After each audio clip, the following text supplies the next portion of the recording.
जननीं शारदां देवीं रामकृष्णं जगद्गुरुं पादपद्मे तयो श्रित्वा प्रणमामि मुहुर्मुहुः। শ্রী শ্রী মায়ের কথা আমরা গতবার দেখলাম, যেটা যে মায়ের যে ষোড়শী পুজোর ব্যাপারে।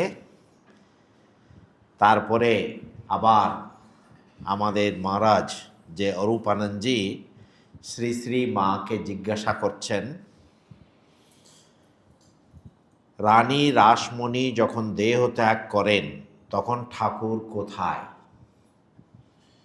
অরূপানন্দজি শ্রী শ্রী মাকে জিজ্ঞাসা করছেন, জানতে চাচ্ছেন। তার উত্তরে শ্রী শ্রী মা বলছেন তখন ঠাকুর দক্ষিণেশ্বরে। তার মুখে ও আরও লোকজনের মুখে শুনেছিলুম, রাসমণির দেহত্যাগের সময় কালীঘাটের মা কালীর মন্দিরের সব আলো একটা দমকা হাওয়া এসে নিভে যায়। তখন মা রাসমণিকে দেখা দেন। ওদের সকলেই কালীঘাটে মারা যায়, কেবল মথুরবাবু যানবাজারে মারা যান। এখানে শ্রী শ্রী মা ঠাকুরের মুখেও শুনেছেন, আরও অন্যদের মুখেও শুনেছেন যে আপনারা সকলেই জানেন রানী রাসমণি যে মায়ের অষ্টসখীদের মধ্যে একজন। তো ন্যাচারালি মায়ের কাজ করার জন্যেই এসছেন তিনি। তো তার জন্যেই যখন যে রাসমণির শরীর যায়, আবার মা কিন্তু যে দেখা দেন, কিন্তু কিভাবে দেখা দেন? এই চর্ম চোখে নয়, যেভাবে আমরা দেখি ওইভাবে নয়। তো তার জন্যেই একটা দমকা হাওয়া এসে সব প্রদীপগুলোকে নিভে দেয়। তো মানুষ বাইরে থেকে দেখছে অন্ধকার, কিন্তু রানী রাসমণি দেখছেন স্বয়ং মা কালী এসছেন এই জিনিসটা। তো তার জন্যেই আমরা কেবলমাত্র যে বিশেষ করে এই চর্মচোখেই দেখার দেখতে চাই, করতে চাই, এটা হচ্ছে অত্যন্ত স্থূল স্বভাব আমাদের যে জিনিসটা। তো তার জন্যই আধ্যাত্মিক জগতে সবসময় বলা হয়, বলে ডুব ডুব মন, ভিতরে যাও যে জিনিসটা। অন্তর্মুখী যদি না হয় তাহলে তার কাছে কিন্তু আধ্যাত্মিক জীবনের কোনো কিছুই জানা যায় না। তো তার জন্যেই কঠোপনিষদেও আবার বলা হয় যে আবৃত্ত চক্ষু অমৃতত্ব ঈক্ষণ। যখন এই দৃষ্টিটা আমরা আবার ভিতরে যে নিজের দিকে যখন নিয়ে যেতে চাই, তখনই কিন্তু যত আধ্যাত্মিক অনুভূতিগুলি আছে আমরা দেখতে পাবো যে জিনিসটা। নেই তো শুধুই আমরা এই চোখে আর কতটুকুই বা আমি দেখতে পাই। এখন তো আপনারা যারা সায়েন্সে যারা পড়েছেন জানেন, যে সকলেই জানেন এই চোখটা আবার কতটুকুই বা দেখতে পায়।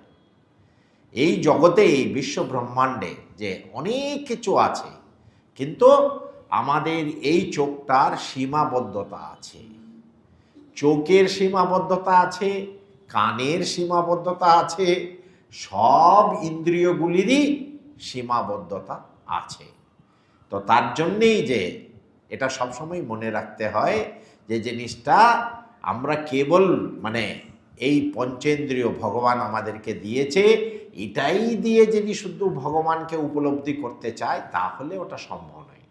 তো অনেকেই হয়তো সব সময় মনে করে কি আমি শুধু ভালো প্রসাদ খেতে চাই, সব কিছুই শুধুই যে, আচ্ছা তোমার মনটা কোনোদিনও অন্তর্মুখী হয় না? তার জন্যই এটা ভাববার বিষয় যে জিনিসটা। আমাদের উপনিষদেও এই কথাটাই বারে বারে বলা হয় যে এই মানে পঞ্চেন্দ্রিয়ের দ্বারা ভগবানকে পাওয়া যায় না। কেন পাওয়া যায় না? এটা মায়ের ইচ্ছে। মা এরকমই তো জগৎ করে রেখেছেন। ঠাকুর কথামৃতে বলে দিয়েছেন যে জিনিসটা এই পঞ্চেন্দ্রিয়গুলো দিয়ে মনটাকে বহির্মুখী করে দিয়েছেন জগজ্জননী মা যখন সৃষ্টি রচনা করছেন, আর মনটাকে চোখের ইশারা করে দিয়ে বলছে যা যা যা সবসময় বাইরে যা। তো এটা সবসময় বাইরেই যাচ্ছে।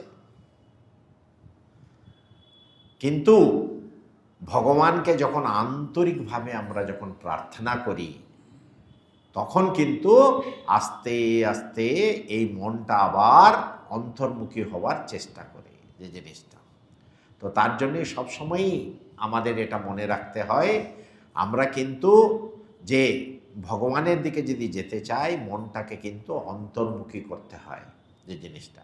এই তো বাহ্যিক জিনিসগুলো নিয়েই যদি সবসময় পড়ে থাকে মানুষ, তাহলে কিন্তু মানে যেতে পারবে না, এগিয়ে যেতে পারবে না। তো তার জন্যেই এখানে বলা হয় মা কালীকে দর্শন। আমরা তো কি দেখছি, সব মানে প্রদীপগুলো নিভে গেলে আমরা কি দেখি? আমরা তো অন্ধকার দেখি। হ্যাঁ, সেই নিবিড় অন্ধকারেই যে মা জ্বলজ্বল করছে এই জিনিসটা।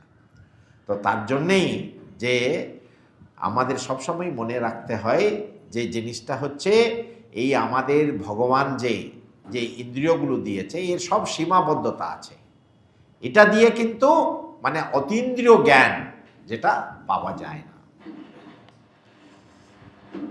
আর আপনারা সকলেই জানেন যে জিনিসটা রানী রাসমণি যখন মারা যাওয়ার সময় সে জগদম্বা সই করেনি একটা দলিলে। তার মনে কিন্তু এটা ছিল, কিন্তু এগুলো নিয়ে কিছুই চিন্তা করেন। বলে মায়ের কাজ মাই জানবেন যে জিনিসটা। যারা মায়ের কাজে সাহায্য করেন তারা ধন্য, আর যারা মায়ের কাজে যে সাহায্য করতে পারেন না তারা কি করবেন যে জিনিসটা। তো তার জন্যেই কেউ কথা বলবেন না নিজেদের মধ্যে। তো তার জন্যেই এটা মনে রাখতে হবে যে কেন যে অনেক সময় আমরা মনে করি সংসারে সব জিনিসগুলো গুছিয়ে যাবার পরে আমি কিন্তু ভগবানের দিকে যাব বলে আর নৌমন তেলও পুড়বে না, রাধাও নাচবে না। কেউ যদি মনে করে আমি সবগুলো গুছিয়ে তারপরে ভগবানের দিকে যদি যাব, তা ওটা কোনো দিনও হয় না। এই যে আমি উদাহরণ দেওয়ার উদ্দেশ্যটা হচ্ছে যে রানী রাসমণি স্বয়ং জগজ্জননীর অষ্টসখীর মধ্যে একজন, তারও তো কিছু কাজগুলো বাকি ছিল, কিন্তু সে মাকে নিবেদন করে, মা যে জিনিসটা তুমি দেখো এটা, যে আমার আর কিচ্ছু নেই, আমার কাজ হয়ে গেছে যে জিনিসটা। তো তার জন্যেই অনেক সময়ই এটা মনে করতে হবে, এই জগতে মনের মতন সব জিনিসগুলো কিন্তু হয় না। এরা যে এই মহান জীবনগুলো আমাদের সামনে যে আসে, এরা আমাদেরকে বোঝাতে চায় কি মনের মতন সবই যদি এখানে হয়ে যেত, তাহলে এটাকে আর জগৎ বলা দরকার হয়, এটাকে অনিত্য বলা হওয়ার দরকারই ছিল না। প্রথমে এটাই আমাদের মনে রাখতে হবে কি এই জগতে মনের মতন সব কিছু হয় না। যতটুকু হয় সে ভগবানের পায়ে নিবেদন করে আমরা আমাদের মতন এগিয়ে যাব বলে।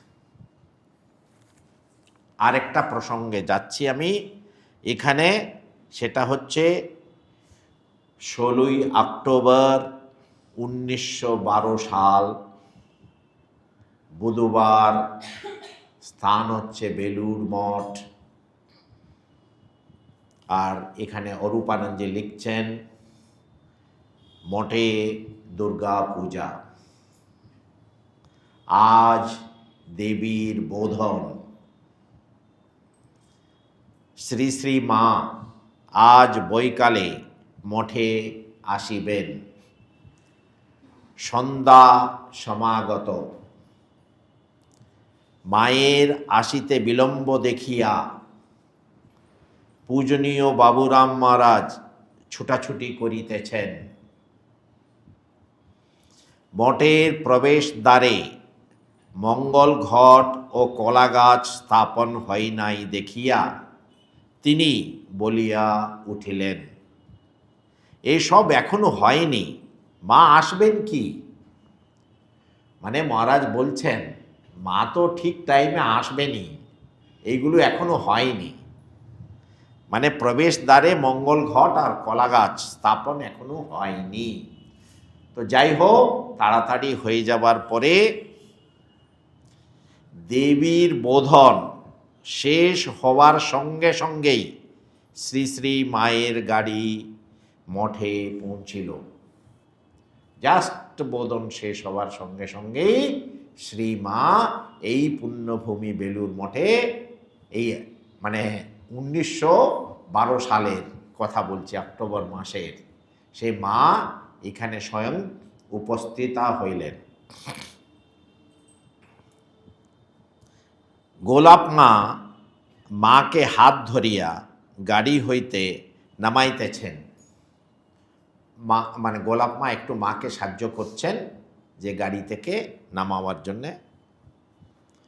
নামিবার পরেই সমস্ত দেখিয়া মা বলিতেছেন, মা নেমে গাড়ি থেকে নামার পরে সমস্ত আশেপাশে দেখিয়া মা বলিতেছেন, সব ফিটফাট, আমরা যেন সেজেগুজে মা দুর্গা ঠাকুরুন এলুম। যে যখন সব সেজেগুজে সব ফিটফাট আছে, মা নিজেই বলছেন, করুণা পাথার জননী আমার, এলে মা করুণা করিতে। এই যে দুর্গা পুজো যে শুরু হলো বেলুর মঠে, এর কাহিনিটাও আপনারা সকলেই জানেন। যে জিনিসটা যখন স্বামীজির মনে এটা ইচ্ছে হলো, মাকে উনি জিজ্ঞাসা করলেন, তো মা বললেন হ্যাঁ, শক্তির আরাধনা আজকে আপনারা জানেন, তার জন্যই আপনাদেরকে বলছি, এই যে দুর্গা পুজো বিশেষ করে বেলুর মঠের ইতিহাসে একটা বিশিষ্ট স্থান আছে এটার। যে তো তার জন্যেই কিন্তু মা নিজেই দয়া করে কৃপা করে যে জিনিসটা, কেন মা তো কৃপা করার জন্যেই এসছেন, তার জন্যেই, নেই তো মা যদি আমাদেরকে ধরা না দিতে পারেন তাহলে আমরা কি ধরতে পারবো? তো তার জন্যেই মা নিজে কৃপা করে যে বেলুর মঠে এসছেন। অষ্টমীর দিন অনেক লোক শ্রী শ্রী মাকে প্রণাম করিল। 300-এর উপর হইবে, মানে 300 লোকের উপরে মানুষ ওই সময় মাকে প্রণাম করলেন। উত্তর পাশের বাড়িতে মা ও স্ত্রী ভক্তদের থাকিবার স্থান হইয়াছিল। এই যে আপনারা বেলুর মঠে যে দেখছেন, ওই যে লেগেট হাউস যে জিনিসটা উত্তর দিকের আছে, ওখানে যে এখনো বাড়ি যেমনটি আছে তেমনটি ছিল ওটা। উত্তর পাশের বাড়িতে মা ও স্ত্রী ভক্তদের থাকিবার স্থান হইয়াছিল। দক্ষিণ দিকের ঘরটিতে মা থাকিতেন, মানে ওর মধ্যেই যে দক্ষিণের যে ঘর আছে সেই ঘরে মা থাকিতেন। তক্তপোষের উপর পশ্চিম মুখে মা ঝুলাইয়া, মানে পা ঝুলাইয়া বসিয়া সব ভক্তদের প্রণাম গ্রহণ করিলেন। মা এই যে মুখটা পশ্চিম মুখের মুখ এই দিকে করে, মানে পশ্চিম মুখে, এখন মা তো পূর্বমুখী হয়ে ওখানে বসে আছেন বেলুর মঠে, যে পশ্চিম মুখ হয়ে যে মা পা মানে ঝুলিয়ে, যে মা পা রেখে ঝুলাইয়া তারপরে বসিয়া সব ভক্তদের প্রণাম গ্রহণ করিলেন। 3-4 জন মন্ত্রও লইলেন। ওই দিন কিছু ভাগ্যবান মানুষের দীক্ষা হয়েছিল, 3-4 জনের দীক্ষাও হয়েছিল। বৈকালে গিরিশবাবুর ভগিনীর মৃত্যু প্রসঙ্গ হইতেছিল। মা ওখানে যখন বেলুর মঠে ছিলেন, আপনাদেরকে বলছি এখানে একটা ঘটনা, বোধনের দিনে রাত্রেই যে গিরিশ ঘোষের যে ভগিনী তার মৃত্যু হয়েছিল। তো এটা আবার এই প্রসঙ্গটা উঠল। এখানে মহারাজ লিখছেন, বৈকালে গিরিশবাবুর ভগিনীর মৃত্যু প্রসঙ্গ হইতেছিল। বোধনের দিন রাত্রে হঠাৎ তাঁর মৃত্যু হইয়াছে। মা বলিলেন, মা বলছেন, আর মানুষ এই আছে এই নাই, কিচ্ছুই সঙ্গে যাবে না, একমাত্র ধর্মাধর্মই সঙ্গে যাবে। পাপ পুণ্য মৃত্যুর পরও সঙ্গে যায়। মা বলছেন এই যে মানুষের মানে জীবনটা ক্ষণভঙ্গুর, এই আছে আবার এই নেই যে জিনিসটা। তো তার জন্যেই যে জিনিসটা যখন যার সময় আসে তাকে কেউ আটকাতে পারে না, যেতে হবে। কিন্তু মানুষের সঙ্গে শ্রী শ্রী মা বলছেন কিচ্ছুই সঙ্গে যাবে না, কেবলমাত্র নিজের যে কর্ম, ধর্মাধর্ম এবং পাপ পুণ্যই যে যায় যে জিনিসটা। তো তার জন্যেই সময় থাকতে থাকতেই ভগবানকে ডাকতে হয়, ভালো কাজগুলো করতে হয়। না হলে কি হবে, যে জিনিসটা যখন একটা কথা আছে না, সময় তো থাকবে না মা, শুধু কথা রবে। যে আমরা শুধুই আলোচনা করতে করতেই দিনগুলো কেটে গেল, আর সময় থাকবে না, শুধু কথা রবে যে জিনিসটা। মহারাজ একটা প্রসঙ্গ বলছেন এখানে, একটি ছেলে স্বপ্নে মন্ত্র পাইয়াছিল, ঠাকুর তাহাকে কোলে করিয়া মন্ত্র দিয়াছেন। সে মায়ের নিকট হইতে সব জানিয়া লইল। মা সেই কথাই বলিলেন, এই তো সেই বামুনের ছেলেটিকে ঠাকুর মন্ত্র দিয়েছেন কোলে করে। সে ছেলেটি এসছে, তো মা বলছেন ঠাকুর ওকে মন্ত্র দিয়েছেন যে জিনিসটা। মহারাজ জিজ্ঞাসা করছেন, অরূপানন্দজি মাকে জিজ্ঞাসা করছেন, তুমি তাকে ফের মন্ত্র দিলে? মহারাজ জানতে চাচ্ছেন, মা তুমি কি আবার ওকে মন্ত্র দিলে? শ্রী শ্রী মা বলছেন, না, আমি বললুম তুমি কৃপা সিদ্ধ। ওই ছেলেটিকে মা বললেন, তুমি কৃপা সিদ্ধ, তুমি এই মন্ত্র জপ করেই সিদ্ধ হবে। ঠাকুর যে তোমাকে মন্ত্র দিয়েছেন এই জপ করে সিদ্ধ হবে। আমি তার মন্ত্র কেন শুনতে যাব? মা কিন্তু ওই ছেলেটিকে জিজ্ঞেস করেননি কি মন্ত্র দিয়েছে বলে।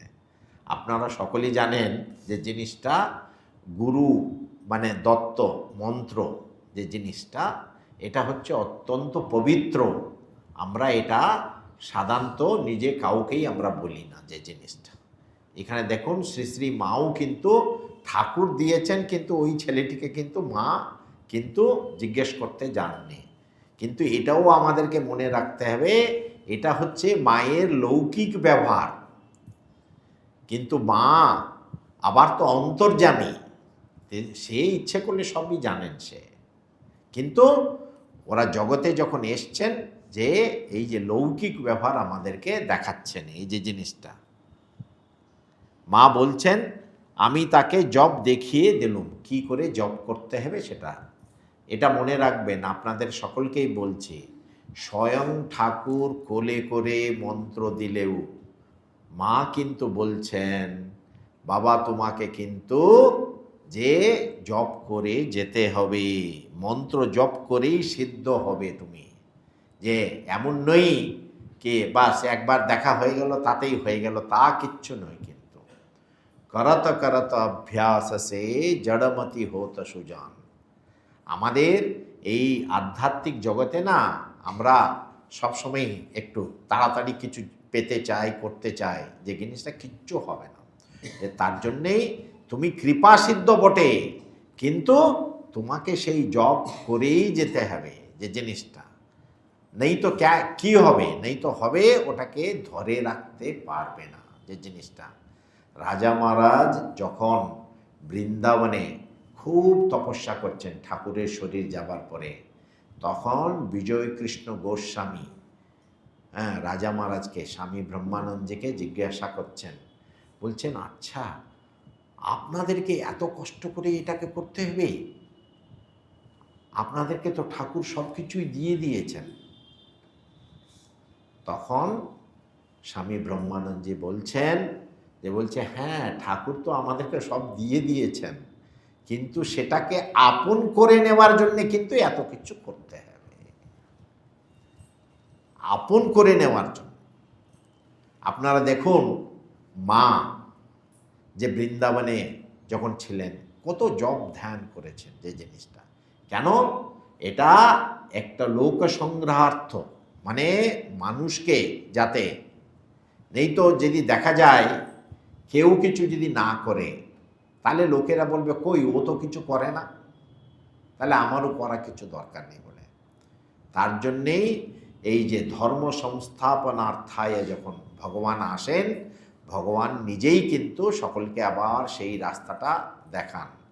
মা যখন দেখবেন আপনারা উদ্বোধন অফিসে, এই যে উদ্বোধনে যখন যে উত্তর দিকের যে আছে বারান্দা আছে, মা অনেক সময় যে জিনিসটা আপনারা যখন উদ্বোধনে যাবেন, যে মাকে যখন প্রণাম করার পরে ওই ঘরে অনেক সময় যদি আমরা মনে করি আহা মা ওখানে জব করতে বসে আছেন, হ্যাঁ আমিও একটু ছোট্ট ছেলের মতন অথবা ছোট্ট মেয়ের মতন আমি যদি মার কাছে বসে থাকতাম, কি আনন্দ এটা এই জিনিসটা। কারণ হচ্ছে অনেকেই এরকম উপলব্ধি করেছেন যে জিনিসটা। তার জন্যেই যে যেভাবেই হোক না কেন মা কৃপা করার জন্য এসছেন। মা তার জন্যেই এই সব আমাদেরকে দেখাচ্ছেন, বাবা শাসন চাই। কিন্তু মা বলছেন, মাকে যে অনেক সেবা করেছিল একজন, যে তারপরে আবার সেটাকে ধরে রাখতে পারেনি, সেই কৃপাটাকে তো ধরে রাখতে হবে। তার জন্যেই যখন মাকে প্রশ্ন করা হলো, মা এত সেবা করলো আপনার যে জিনিসটা, তো বলছে, মা বলছেন সব ভালো জিনিসটা কি সবসময়ই ধরে রাখতে পারবে? ওটাকে ধরে রাখতে গেলে কিন্তু সাধন ভজন দরকার হবে। যে জিনিসটা হৃদয়ে ঠাকুরের কত সেবা করলো, যে জিনিসটা এত সেবা করেছে, তার জন্যেই কিন্তু পাছে যে আবার দেখা গেল কি যে জিনিসটা।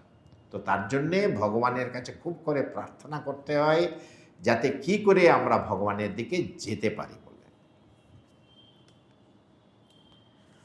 আবার আরেকটা প্রসঙ্গ মহারাজ বলছেন, এই মা তো দুর্গাপুজোর দিন এসছেন এখানে বেলুর মঠে, আবার বিজয়ার দিন সেটা একটা বর্ণনা আছে এখানে। বিজয়ার দিন ডাক্তার কাঞ্জিলাল যে নৌকোতে প্রতিমা গঙ্গায় ভাসান হইতেছিল, উহাতে দেবীর সামনে নানা প্রকার মুখভঙ্গি রঙ্গব্যঙ্গ করিতেছিলেন, এবং অনেকেই সেই সব দেখিয়া হাসিয়া অধীর হইতেছিল। মানে আপনারা সকলেই জানেন, মা দুর্গাকে যখন আমরা নিরঞ্জন মানে প্রতিমা বিসর্জন করি, অনেক কিছু হয়, ধুনুচি ডান্স হয়, কত কি হয় যে জিনিসটা। তো এখানে বিজয়ার দিন ডাক্তার কাঞ্জিলাল যে নৌকোতে প্রতিমা গঙ্গায় ভাসান হইতেছিল, যে ওই ওখানে যে উনি নানান মুখভঙ্গি রঙ্গব্যঙ্গ করিতেছিলেন, অনেকেই এটা সব দেখে আনন্দ পাচ্ছিলেন। এখানে একজন মহারাজ লিখছেন, একজন ব্রহ্মচারী কিচ্ছু মার্জিত রুচি ছিল, একটু সিরিয়াস, তার নেচারটা সিরিয়াস। একজন ব্রহ্মচারী কিচ্ছু মার্জিত রুচি ছিল, সে উহাতে খুবই চটিতে ছিল, ওর ভালো লাগছিল না। মঠের উত্তর পাশের বাগানে, মা তো উত্তর দিকে ছিলেন, ওখানে উত্তর পাশের বাগানে থাকিয়া মাও নৌকোর এই সব ব্যাপার দেখিতেছিলেন। মাও দেখছিলেন এই সব কিছু। এবং আনন্দিত হইতেছিলেন। মা দেখছেন সকলেই আনন্দ করছেন যে জিনিসটা।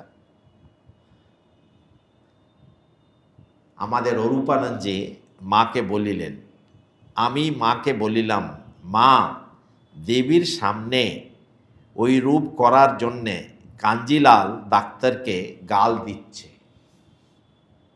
মহারাজ গিয়ে মাকে বললেন, ওই রকম করছে তো তার জন্যে গাল দিচ্ছে।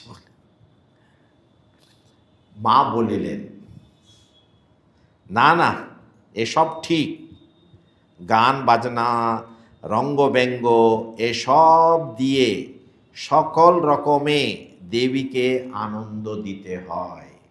যে জিনিসটা, এই কথাটা হচ্ছে অত্যন্ত ছোট্ট, কিন্তু এর মধ্যে কিন্তু অনেক অর্থ লুকিয়ে আছে। কারণ হচ্ছে যে আমরা যখন পুজো পার্বণ করি, যে জিনিসটা, পুজো পার্বণ তো একজনের জন্যে নয়, সকলের জন্যে এটা যে জিনিসটা। তো তার জন্যেই সব রকম লোক থাকবে।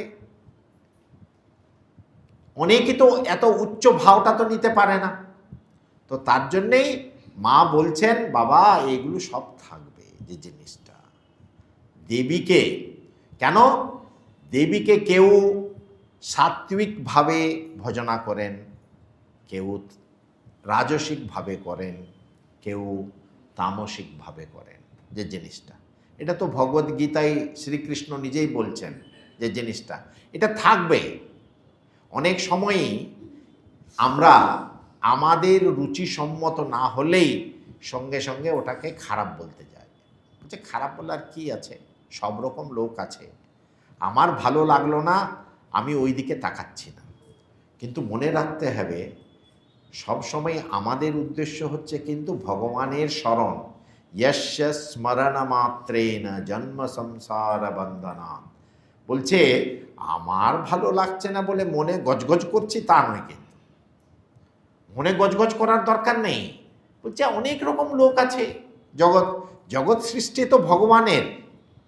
যে তো তার জন্যেই ঠিক ঠিক যে ভক্ত হয়, সে ভক্ত কিন্তু কোনোদিনও বাইরে কিছু বলল না কিন্তু মনে গজগজ করছে তা নয়, কিন্তু মনে মনে মনে ভগবানকে বলছে, প্রভু তোমার এই অনন্ত সৃষ্টি আমি আবার কতটুকুই বা বুঝি, আমি কিছুই জানি না গো। যে জিনিসটা, কিন্তু তার মন কিন্তু সব সময় আবার ভগবানের স্মরণ মননেই থাকে। নেই তো অনেক সময় কি হয়, আমরা শুদ্ধ বাজে যে জিনিসটা মনটাকে অশান্ত করে ফেলি। যে জিনিসটা আমার আমার কিছু করার থাকে না, করার না থাকলেই মনে গজগজ করছি শুধুই। বললে না, লঙ্কাই মরল রাবণ, বেহুলা কেঁদে আকুল হচ্ছে এখানে। যে জিনিসটা বলছে আপনার দরকার কি আছে আমাদের। তো তার জন্যে এটা সবসময় মনে রাখতে হবে ভক্তদের, আমাদের সকলকেই মনে রাখতে হবে, যেই সাধক মাত্র সকলকেই মনে রাখতে হবে যে অনেক সময় আমাদের মনের মতন আমরা সব কিছুই বুঝি না এই জগতে। এই জগৎ সকলের জন্যেই। যে জিনিসটা বলছে আমার ভালো লাগলো না, আমার কি ওটা অত ভাববার আছে। যে জিনিসটা, আমি আছি আর মা আছেন, আর কে আছে ভাবনা। যে জিনিসটা বলছে যখন আমার মনের মতন কিছু বুঝতে পারছি না, এটা সবসময় মনে রাখতে হবে আমার মনের সীমাবদ্ধতা। আমার মনটা সব কি বুঝতে পারবে? তো তার জন্যে যে সাধক হয় সে সবসময় মনে রাখতে হবে, মা বলেছেন কারো দোষ দেখতে যাবে না। যে জিনিসটা, এই যে দোষটা দেখতে কেন যাব আমি, আমি বুঝতে পারছি না যে জিনিসটা। তার জন্যেই এতে হয় কি, মনের শক্তিটা শুধু বাজে কাজের জন্যে নষ্ট হয় না। যে জিনিসটা, তার জন্যে আমাদের মেন উদ্দেশ্য হচ্ছে মানব জন্ম ধারণ করেছি যখন, তখন কিন্তু যত পারি ভগবানের স্মরণ করা। যে জিনিসটা স্মরণ মনন করা। তো তার জন্যেই মা বলছেন, বলছে ঠিক আছে জগতে সব রকম লোক থাকবে। যে জিনিসটা, তার জন্যেই মা বলছেন হ্যাঁ দেবীকে আনন্দ দিতে হয়, যারা যেমন আনন্দ দিতে চায় দেবে। পূজার কয়দিন থাকিয়া বিজয়ার পর দিন মা কলিকাতায় প্রত্যাগমন করেন এবং কয়েকদিন মাত্র তথায় থাকিয়া কাশীধামে গমন করেন। মা দুর্গাপুজোয় এখানে ছিলেন, বেলুড় মাঠে ছিলেন। বিজয়া হয়ে যাওয়ার পর দিন মা কলকাতায় গেলেন। কলকাতায় প্রায় 10 দিন ছিলেন। 10 দিন থাকার পরে শ্রী শ্রী মা কাশীধামে মানে গেলেন। এখানে আমরা পরের যে লেখাটা পাবো, কাশীধাম মানে 20 কার্তিক 1319, আর ইংলিশে ক্যালেন্ডার অনুসারে এটা হবে 5ই নভেম্বর 1912, মঙ্গলবার একাদশী। মহারাজ লিখছেন, বেলা প্রায় 1টার সময় শ্রী শ্রী মা কাশী অদ্বৈত আশ্রমে শুভাগমন করেন। মা কাশীতে এসছেন। এই বেলুড় মাঠের দুর্গাপুজোর পরেই মা কিন্তু কাশীতে গিয়েছেন। তথায় কিছুক্ষণ থাকিয়া পরে কিরণবাবুদের নতুন বাড়িতে, সেটা হচ্ছে লক্ষ্মী নিবাস, আশ্রমের কাছেই আছে ওখানে, লক্ষ্মী নিবাসে গমন করেন। বাড়িটি একেবারে নতুন আশ্রমের নিকটেই। বেশ প্রশস্ত বারান্দা দেখিয়া মা প্রশংসা করিয়া বলিলেন, ভাগ্যবান না হলে এমন হয় না। ক্ষুদ্র জায়গায় থাকলে মনু ক্ষুদ্র হয়, খোলা জায়গায় দিলু খোলা হয়, মানে মনটার বিস্তার হয় বলে মা বলছেন এখানে। তার জন্যেই যে খোলাফেলা হলে, মানে খোলাফেলা জায়গা হলেই কিন্তু মা কিন্তু খুব আনন্দ পেতেন। এই ছোট্ট জায়গায় যে থাকাটা, আপনারাও দেখুন অনেক মানুষ আছেন, কি করবেন, অনেক মানুষ যে ফ্ল্যাট বাড়িতে থাকেন, জায়গাটা বেশি থাকে না, কিন্তু মাঝে মাঝে প্রাণ জোড়াবার জন্যে এই বেলুড় মঠের মতন জায়গাতে চলে আসতে হয়। বেলুড় মঠ অথবা আপনাদের বাড়ির কাছে আবার যদি কিছু বড় আশ্রম যদি কিছু থাকে, গেলে মনটা খুব আনন্দ পায় যে জিনিসটা। কারণ হচ্ছে এখন তো আর উপায় নেই, খোলামেলা জায়গাটা তো আর পাওয়া যাবে না এত, তো তার জন্যেই যে মাঝে মাঝেই আবার যে একটু মানে খোলামেলা জায়গাতে আসলে মনটা খুব ভালো লাগে। তার জন্যেই মা বলছেন যে জিনিসটা খোলামেলা জায়গাতে কিন্তু খুব ভালো লাগে। তার জন্যেই আপনারা দেখবেন অনেক সময়ই আপনাদেরকে বলছি যে মানুষ আবার যখনই সুযোগ হয় একটু বেড়াতে যায়। কেন বেড়াতে যায়? এর জন্যে বেড়াতে যায়, একটু খোলামেলা জায়গাতে মনটা ভালো লাগে যে জিনিসটা। আপনারা ধরুন পুরী আছে, পুরী সমুদ্রের পাশে, যে খোলামেলা জায়গাতে গেলে খুব ভালো লাগে। কিন্তু এখন সব জায়গায় কিন্তু আস্তে আস্তে যে লোকারণ্য হয়ে যাচ্ছে যে জিনিসটা, তো তার জন্যেই তবু কিন্তু যে যেখানে বেশি লোক যায় না ওখানে গেলে আবার ভালো লাগে যে জিনিসটা। মা এই বাড়িতে দোতলায় উঠিয়াই প্রথম ঘরটিতে ছিলেন। এই যে বাড়িতে নতুন বাড়ি, একবারে এই নতুন বাড়িতে মা উপরে উঠেই যে প্রথম ঘরটিতে ছিলেন। গোলাপ মা, মাস্টার মহাশয়ের স্ত্রী ও আরও অনেক স্ত্রী ভক্তেরা সঙ্গে ছিলেন।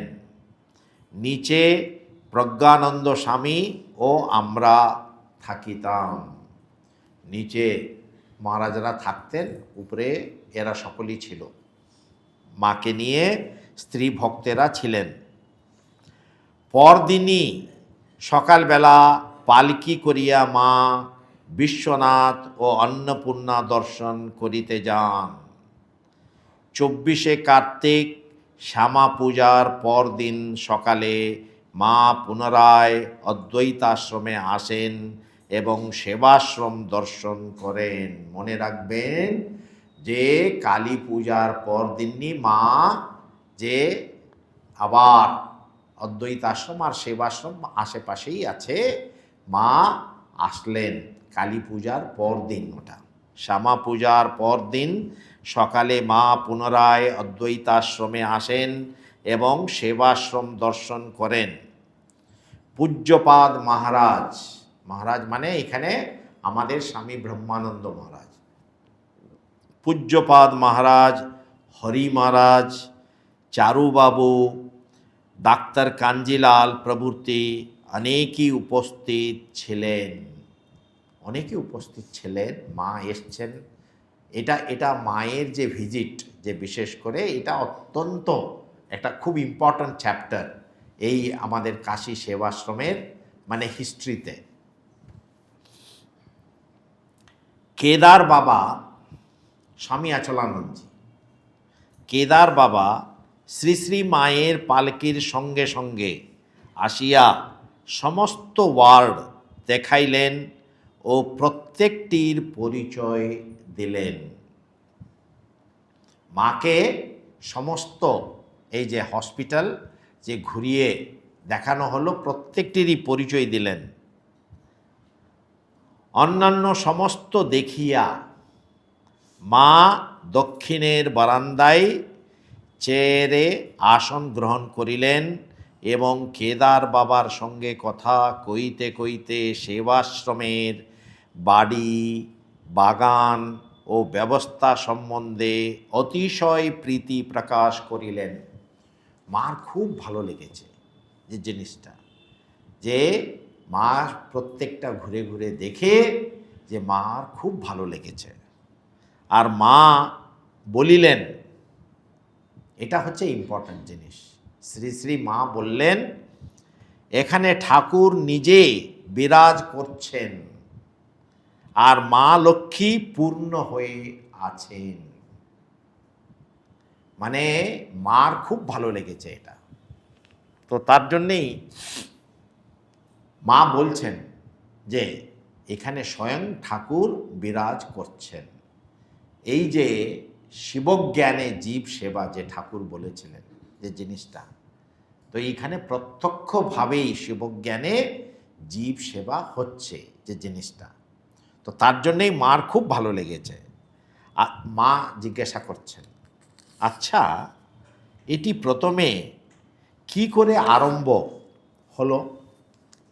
মা জিজ্ঞাসা করছেন প্রথমে এটি কি করে আরম্ভ হলো? এই ভাবটি কার মাথায় প্রথমে ঢুকেছিল? মা জিজ্ঞাসা করছেন এই ভাবটি কার মানে প্রথমে মাথায় ঢুকেছিল?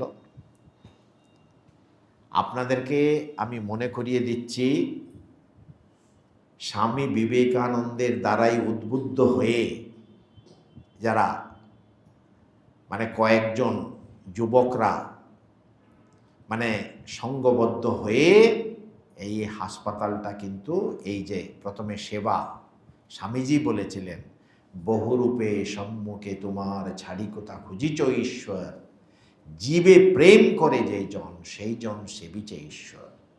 এটা তো স্বামীজি বলেছিলেন, এটাকে তো কাজে দেখাতে হবে। তার জন্যই আপনারা সকলেই জানেন এই যে কাশী সেবাশ্রম, তার সঙ্গে সঙ্গে আবার কনখলেও যে স্বামীজি নিজের দুজন শিষ্যদেরকে পাঠালেন, সন্ন্যাসী শিষ্যদেরকে পাঠিয়ে যে বললেন যাও সেবা করো যে জিনিসটা। আর আপনারা সকলেই জানেন যে প্রথমে প্রথমে কিন্তু মানুষ এটা মেনে নিতে পারেনি। তো তার জন্যেই মা বলছেন এত সুন্দর ভাব, এত সুন্দর, যে এই ভাবটি কার মাথায় প্রথমে ঢুকেছিল? কেদার বাবা, চারুবাবু প্রভৃতির যত্ন, চারুচন্দ্র এরাই সকলেই মিলে করেছিল। প্রভৃতির যত্ন ও অধ্যবসায়ের উল্লেখ করিয়া বলিলেন বাড়ি তৈরির সময় বুড়ো বাবা দাঁড়িয়ে থেকে কাজ করিয়েছিলেন। মানে প্রত্যেকটা জিনিস যে ভগবানের পুজো হবে যে জিনিসটা, তো তার জন্যেই যে এমন নিখুঁতভাবে উনি করিয়েছিলেন। মহারাজ কেদার বাবার যত্ন, এখানে মহারাজ মানে আমাদের রাজা মহারাজ স্বামী ব্রহ্মানন্দজি বলছেন কেদার বাবার যত্ন, উদ্যম ও পরিশ্রমের কথা বলিলেন। মা আনন্দিত হইয়া বলিতেছেন, স্থানটি এত সুন্দর যে আমার ইচ্ছে হচ্ছে কাশীতে থেকে যায়। মার এত ভালো লেগেছে, মা নিজে বলছেন আমি এখানে থেকে যাই। মা বাসায় ফিরিবার কিয়ৎক্ষণ পরেই একজন ভক্ত আসিয়া অধ্যক্ষকে বলিলেন, শ্রী শ্রী মায়ের সেবাশ্রমে দান এই 10 টাকা জমা করে নেবেন। আপনারা সকলেই জানেন যে মা ফিরে গিয়ে লক্ষ্মী নিবাসে যে ফিরে গিয়েই যে 10 টাকা দানটা দিলেন এই সেবাশ্রমে। আর আপনারা জানেন এই টাকাটা এখনো আপনারা দেখবেন এটা একবারে ফ্রেমে বাঁধানো আছে। এই টাকাটা এখনো যে জিনিসটা মানে কেউ কেউ যে আপনারা দেখবেন যে সেবাশ্রমে যদি গিয়েছেন অনেকে হয়তো দেখেছেন এটাকে, যে জিনিসটা এই মায়ের দেওয়া দান যে আজকেও যে জিনিসটা, কেন এটা তো ভাগ্য। আর আপনাদেরকে এটাও মনে করিয়ে দিই যে জিনিসটা হচ্ছে যে কথামৃতকার, এখানে মাস্টার মশাইয়ের স্ত্রী তো গিয়েছিলেন মার সঙ্গে। কথামৃতকারকে যখন রাজা মহারাজ বললেন আচ্ছা তোমরা মাস্টার মশাইকে জিজ্ঞেস করো তো, মানে ওনার মনে না ঠাকুরকে তো এরকম দেখেননি তো, এটা যে বহুরূপে সম্মুখে তোমার ছাড়িকুতা খুঁজিছ ঈশ্বর, যে শিবজ্ঞানে যে জীব সেবা যে জিনিসটা, এটা ওই সময় একটা অত্যন্ত আলোড়ন ফেলেছিল। এটাকে চট করে সকলেই কিন্তু মেনে নিতে পারেনি। আপনারা জানেন এই কনখলে যে হরিদ্বারে বহুদিন ধরে অনেক বছর আমাদের সন্ন্যাসীদেরকে ওরা বলতো ভাঙ্গি সাধু, যে জিনিসটা বলছে আবার কি পেশেন্টদেরকে সেবা করা, এটা করা যে জিনিসটা, কেন সব সময় ওদের একটা ধারণা যে জিনিসটা এই কাজগুলো হচ্ছে সবই ফালতু কাজ, যে জিনিসটা মানে শুধু প্রসাদ খাবো, একটা বড় গদ্দিতে বসবো, বক্তৃতা ঝাড়বো, এটাই হচ্ছে কাজ যে জিনিসটা। কিন্তু আপনারা জানেন যে এই স্বামীজি ওই দুজন সন্ন্যাসীদেরকে, যে কল্যাণানন্দ আর নিশ্চয়ানন্দ, যে যাকে স্বামীজি বলেছিলেন তোমরা যাও ওখানে, যে জিনিসটা কেন যে বহু মানুষ যে তাদেরকে কেউ দেখার নয়, বার্ধক্য হচ্ছে কাউকেই ছাড়ে না। তো তার জন্যেই যে বার্ধক্যের বারাণসী, স্বামীজি যে স্বদেশ মন্ত্রে যে বলছেন, মানে এই ভারতভূমি, এই পুণ্যভূমি শৈশবের শিশুসজ্জা, যৌবনের উপবন আর বার্ধক্যের বারাণসী, যে জিনিসটা কেন যে মানুষ কি করত তখন বার্ধক্য এসে যাচ্ছে, গিয়ে কাশীতে যেত। তো কাশীতে গিয়ে যখন দেখছে যে বার্ধক্যে আর কেউ দেখার লোক নেই, রাস্তার ধারে এমনি পড়ে আছে, কারো হয়তো যে শরীরটা ভালো নেই, জ্বরে আক্রান্ত, যেভাবেই হোক না কেন সে, কিন্তু কেউ দেখার লোক নেই যে জিনিসটা। তার জন্যই স্বামীজি বলেছিলেন তুমি এদের সেবা করো, তুমি এদের সেবা করো যে জিনিসটা। তো তার জন্যেই যে ওখানে ওরা যখন সেবা করত, তো লোকেরা এটাকে প্রথমে বুঝতেই পারেনি এটা আবার কীরকম যে জিনিসটা। আমরা ভুলে গেছি, আমরা বড় বড় কথা ঝাড়ি, তোমার মধ্যে যে আছেন আমার মধ্যেও সেই আছে, কিন্তু ওটা কাজে কিন্তু কোনোদিনও লাগাই না আমরা। এই ভারতে সবথেকে মানে দুঃখের বিষয় হলো যে স্বামীজি বলছেন একটা পত্রে বলছেন, no religion in the world talks so high about the human dignity, মানে মানুষের মহিমাকে এত মহিমান্বিত করে আবার দেখা যাচ্ছে কাজের বেলায় তার ঘাড়ে, হ্যাঁ, মানে তো তার জন্যেই এটা সবসময় মনে রাখতে হবে যে কাজে আনতে হবে, যে বনের বেদান্ত ঘরে কি করে আমি আনবো যে জিনিসটা, এটাই স্বামীজির যে তার জন্যেই মার খুব ভালো লেগেছিল। কেন? মা নিজের চোখে দেখতে পাচ্ছেন যে ঠাকুর তো অত্যন্ত উচ্চ, মানে মনের মানুষ, সে উনি শুধু বলে চলে গেলেন যে জিনিসটা, স্বামীজি শুধু আমাদের আকারে ইঙ্গিতে, হ্যাঁ, বুঝিয়ে চলে গেলেন, কিন্তু পরবর্তীকালে আস্তে আস্তে, এটা মনে রাখবেন, এটা 1912 সাল, 1912 সাল মানে প্রায় স্বামীজি চলে গিয়ে 10 বছর হয়ে গেছে যে জিনিসটা। তো তার জন্যেই মা অত্যন্ত খুশি হয়েছিলেন। তো মা বলছেন স্থানটি এত সুন্দর যে আমার ইচ্ছা হচ্ছে কাশিতে থেকে যায়। আর পরবর্তীকালে মা 10 টাকা যে পাঠালেন। 28শে অগ্রহায়ণ শুক্রবার শ্রী শ্রী মা পালকিতে প্রথমে কাল ভৈরব, বেণী মাধব, ত্রৈলঙ্গ স্বামী, নাগপুর রাজার মন্দির, গোয়ালিয়র রাজার মন্দির, শঙ্কটা, বীরেশ্বর ও মণিকর্ণিকা প্রভৃতি দর্শন করিয়া সন্ধ্যায় বাসস্থানে ফিরিয়া আসেন। গোলাপ মা ও মায়ের স্ত্রী ভক্তেরা গাড়িতে এবং খগেন মহারাজ পালকির সঙ্গে সঙ্গে হাঁটিয়া গিয়াছিলেন। আপনারা সকলেই জানেন যে জিনিসটা, মানে মা এইগুলো সব দেখে ফিরে আসলেন। অন্য আর একদিন মা বৈদ্যনাথ ও তিলভাণ্ডেশ্বর দর্শন করিয়া মা বলিলেন এ স্বয়ম্ভুলিঙ্গ। তিলভাণ্ডেশ্বরকে দেখে মা যে জিনিসটা, পরে একদিন সন্ধ্যার প্রাক্কালে কেদারনাথ দর্শন করিতে গেলেন। আপনারা জানেন ওখানে কেদারনাথও আছে, কেদারনাথ দর্শন করিতে গেলেন।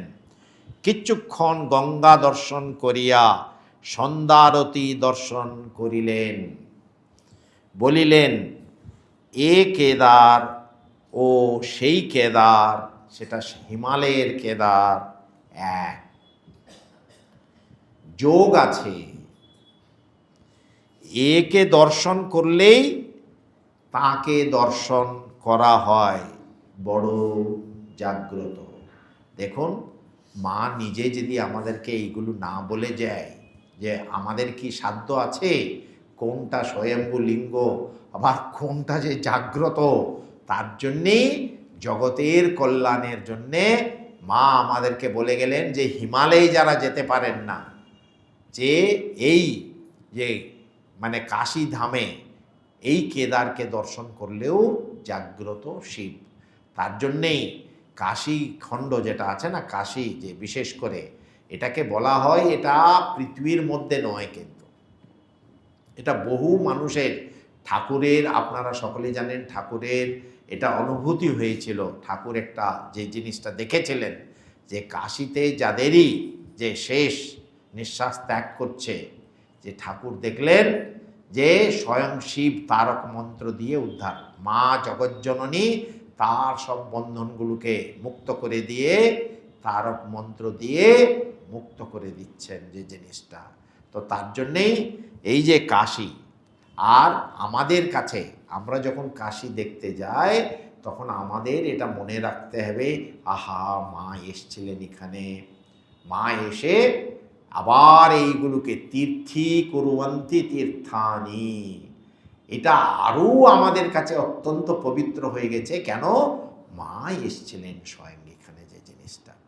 তো এটাও আমরা সবসময় মনে করতে হবে। যেমন আপনারা বেলুর মঠে যদি আসেন তখন এটাও মনে রাখবেন মা স্বয়ং এখানে, যখন দুর্গা পূজা দেখতে যাবেন এটা মনে রাখবেন মা স্বয়ং এখানে এসে কৃপা করে গিয়েছেন আমাদের জন্য।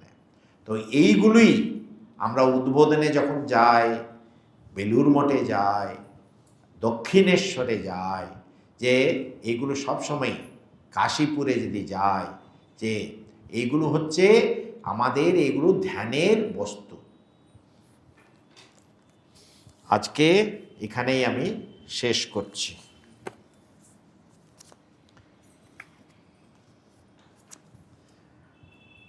ওম শান্তি শান্তি শান্তি। হরি ওম তৎসৎ। শ্রীরামকৃষ্ণার্পণমস্তু।